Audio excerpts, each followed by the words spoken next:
Starting in May 2020, Autodesk is offering new plans for businesses of all sizes.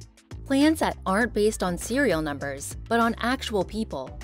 If you're thinking of transitioning from multi-user to a named user subscription, we want you to see how easy the process is.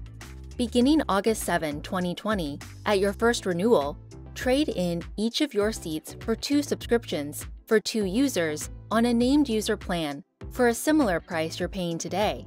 Here's how to make it happen.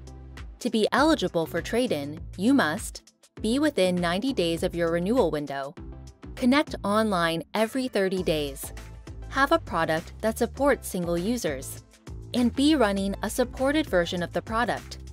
Your new named user subscription is only compatible with the current version or up to 3 versions back. You can make the transition in 4 easy steps. Here's what you'll need to do in your first 30 days after trade-in. First, you'll need to add users. In the standard plan, you can invite single users, multiple users, or import a file for a bulk invite.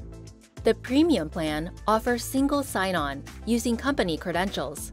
After initial sign-in, users get access to all Autodesk products they are assigned to and are automatically added to your user list.